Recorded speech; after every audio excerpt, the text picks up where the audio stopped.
another weekend, another vlog. Tikman natin yung Mini Armies 2. Parang may ano siya o cheese. Yan, ito, spam. Tikman natin.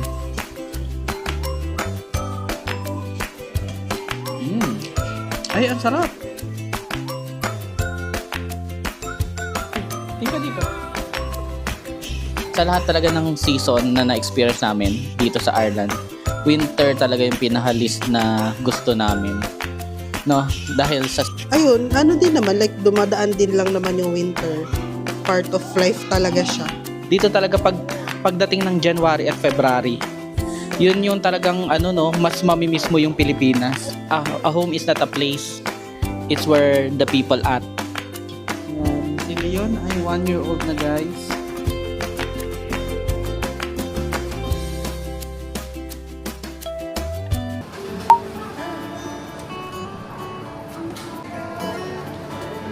What's that, ma? Show the ice cream.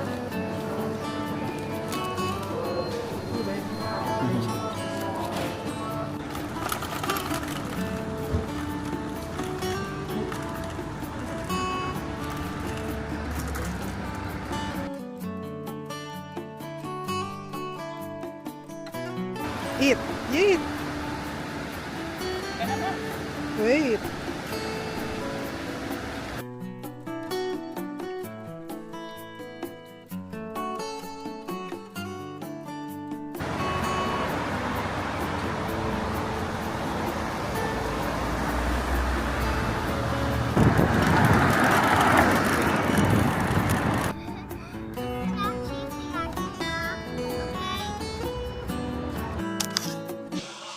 Hello guys, welcome back to our channel. So yon, another weekend, another vlog. Actually yan, today is, this weekend will be a long weekend for us kasi Monday is a February bank holiday. So we're happy. May 3 days kaming pahinga. Pero yun, medyo mag-work pa din by Monday, no? Ayun, pero saglit lang naman. Yun, so today is January 31st. Grabe naman, last day of January na, pero it feels like isang taon. Isang taon yung January.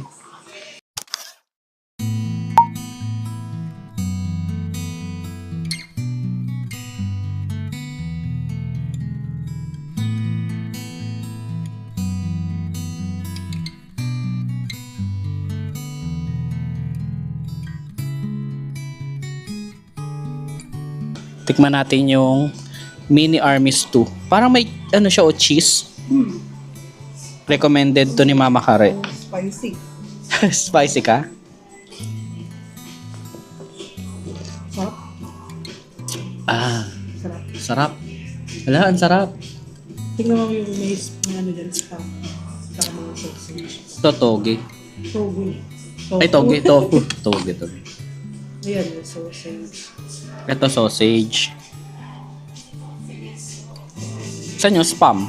Ito, ang laki eh. Kita ba? Kita naman siguro. Yan o. Yan, ito, spam. Tikman natin.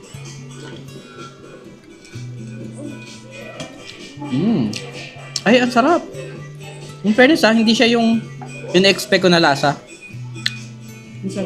May ano siya, cheese. Oh. Rabbit, tamang-tama tong ano ko. Pagkain ko sa cold weather. Mainit na maanghang siya. Sarap. Tofu. Saka mura-mura yan. 14 lang tayo. 14 euro.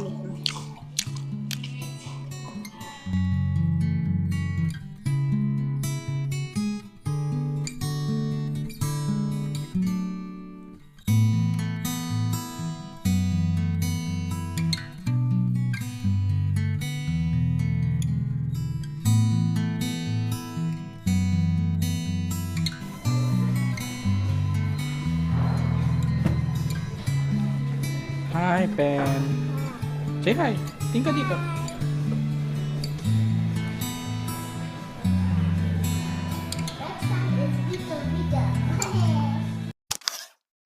Ayan guys, tapos na kami kumain. Yeah. At gising na si Leon. Ayun, tuloy lang natin usapan. So, yun nga ma. Parang siguro mag-stick tayo sa usapang January and February rin na rin, no? Kasi yun nga, etong January, sobrang haba niya. Parang hindi matapos-tapos, no mama? Ayun yung feeling, oo. Sa katagal ng sahod kasi, last na sahod natin noon is parang December 15, something like that. So, Before Christmas. parang after 45 days. Parang lagpas 1 month kang walang sahod. So, yun din siguro yung nagpapatagal nung January. Ayun. Ayun, pag-usapan din natin yung parang yung winter dito, mama. Ano masasabi mo? Mm. Kasi yun nga, sa lahat talaga ng season na na-experience namin dito sa Ireland, winter talaga yung pinaka-least na gusto namin.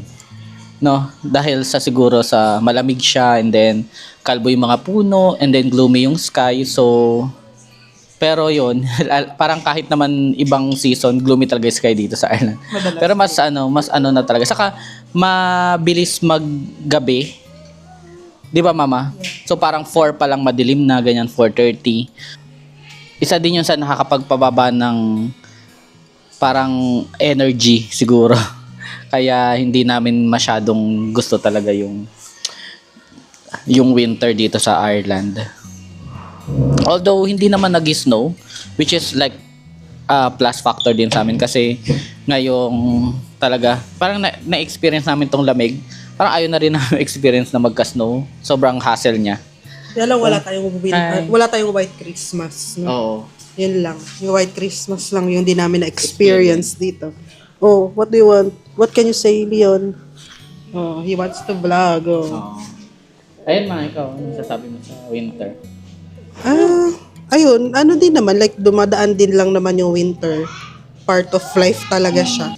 Ako hindi ko siya masyadong napapansin or hindi ko masyadong nararamdaman naman dahil sobrang busy ko naman ng January and February. So, ako kasi sa work yun, tuloy-tuloy na yun. Like once mag-start na yung January, hanggang May na yun eh. Tuloy-tuloy na yung busy season namin. So, puro work na lang din. So, kahit paano medyo ayun, hindi ko nararamdaman yung winter blues ba.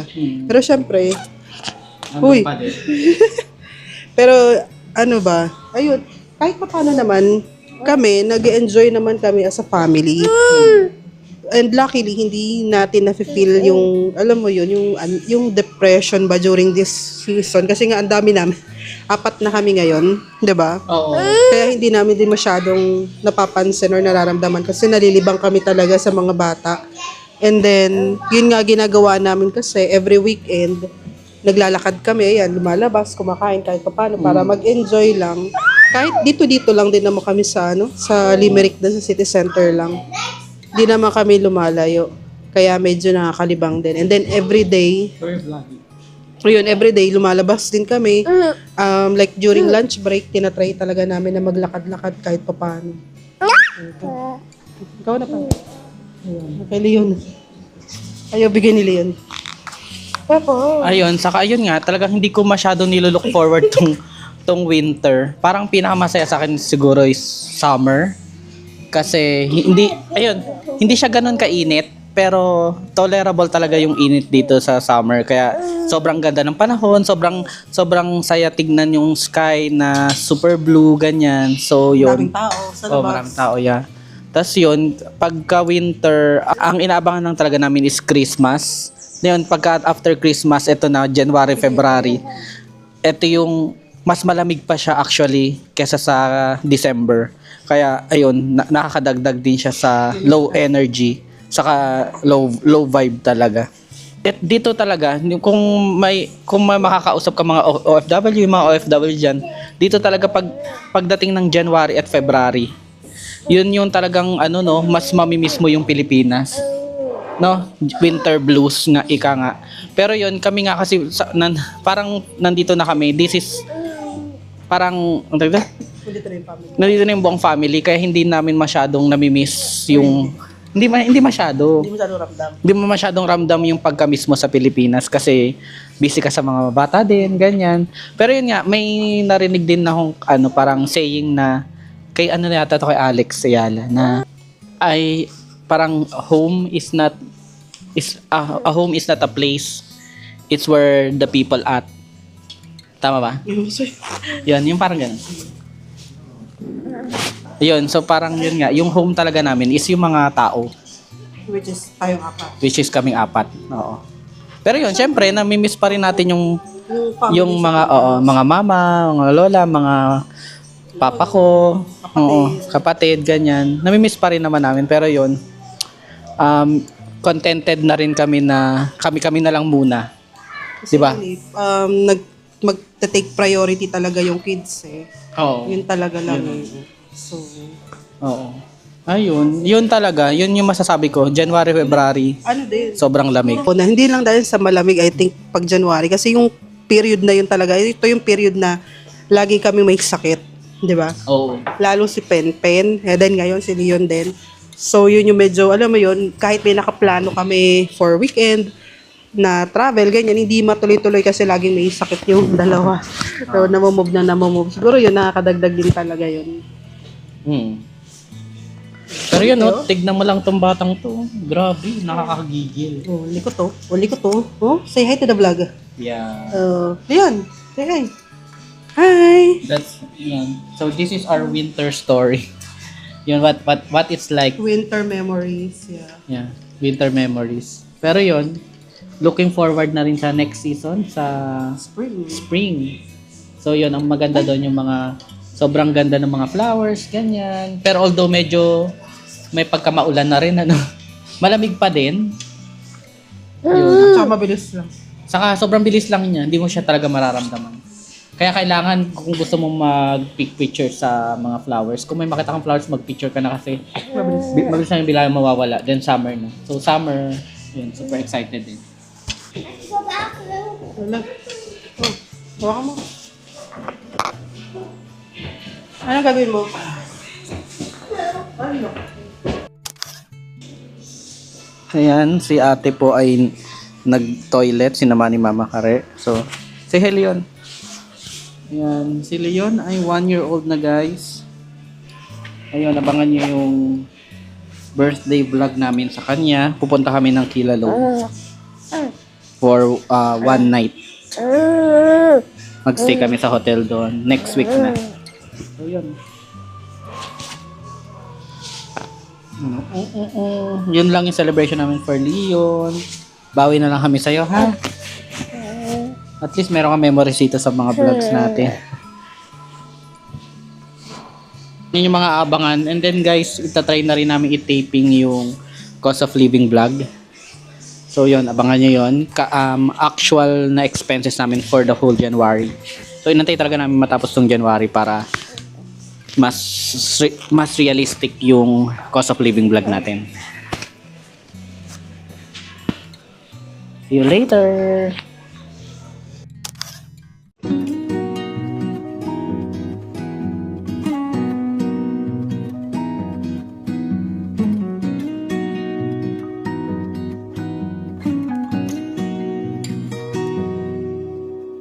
January, the dreariest gray right after the cheeriest days. Why'd you have to show up when you weren't invited to gifts in the wrapping? Snow on the roof, lights on the mantle, menorah in blue. Now I'm not a hater, but if I got to choose, I'd request December, This is winter. February, March, the mga one kalbo. made for love, or she'll tell you you're Say hi, not Pen. the one. Why'd you have to show up and pretend you're the favorite, like pie in the oven, trees evergreen, warm by the fire, Ayan, bright guys. winter dream. Now I'm Pauwi na not a kami. hater. Ang lamig. Ayun, yun isa talaga sa ayaw namin dito yung lamig. Ang hirap kumilos, ganyan. Tapos, dahil nga din sa lamig, ang hirap kumilos sa umaga, no mama? Kasi kailangan mo pang maligo kasi papasok, ganyan. No ma?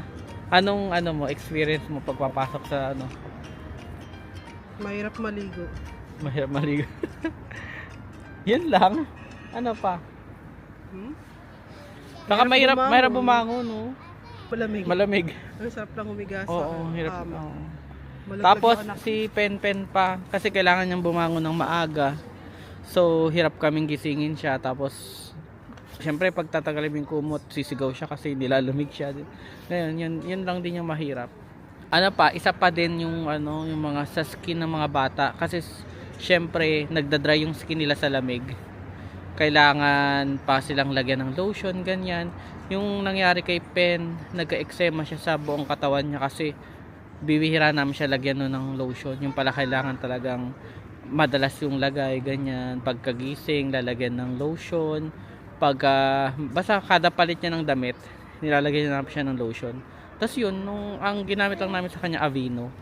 Super effective niya. Iba-iba sila kasi si Leon, hindi Aveeno yung gamit niya. So, depende din talaga sa kung saan hiyang yung mga bata. Pero si Pen, yun, as in sobrang gaspang nung balat niya. Aveeno lang in-apply namin halos. Yun, araw-araw siyang in-apply. Ayun, gumaling siya. Gumanda na yung niya, balat niya. So yun, isa din yun sa dilema namin kapag winter. Si Leon nga, 'di ba, yung sa mukha niya, nagka-eczema siya, pero iba yung nagpagaling sa kanya. Meron siyang ointment. Pero yun, iba-ibang cases. Kasi ang dami din talaga namin in-apply kay Leon. Yun lang din yung tumalab. Tas kailangan daw nga mayat maya yung lagay. Bawal mag-dry yung face niya kasi pag nag-dry, magsusugat siya. Ayan o, tama yung skin niya ngayon. Medyo na-contain na namin. Ayan, okay na din. Saka mahirap magpa-schedule sa derma dito. Inabot ng buwan kasi yun nga, nung malala yung eczema ni Leon, regional hospital namin siya, tas sila rin yung nag-endorse para sa derma. Tas recently lang siya dumating, parang after 2 to 3 months siguro, 3 months at hindi 3 months, yung mga 4 months siguro.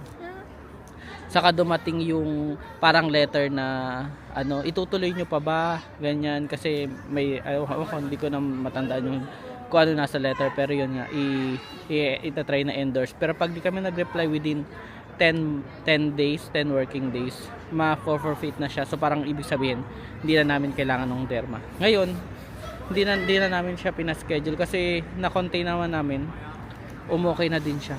So yun din yung isang problema dito sa Ireland, yung pagpapaschedule nga sa mga specialist. Nangyari din yun kay Pen, pati kay Mama Kare. So yun din yung siguro yung dapat niyo i-consider when you want to live here in Ireland. Yung mga specialist schedule for public is mahirap pumila. Matagal talaga. Abutin ka ng 8 months, 1 year, ganyan. Si Mama Kare, kung hindi pa siya na buntis, hindi pa siya may endorse for endocrinologist. So yun. Ayun. Nagpipicturan lang sila Mama Kare dito. Tapos uwi na rin kami kasi malamig nga. Kasi si Leon ay nagagalit na. So yun, hanggang dito na lang muna. Please subscribe to our channel.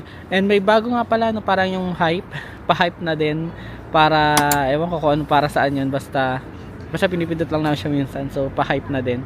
And then yun, kung nagustuhan nyo itong video, please like and comment din kung nandito kami sa Ireland, kung anong feeling nyo sa winter. Same ba tayo ng nararamdaman regarding winter overall. So yun, hanggang dito na lang muna. Bye! Thank you for watching! Didn't think I'd ever get this far. Didn't think I'd ever find the one. I never thought I'd heal from my broken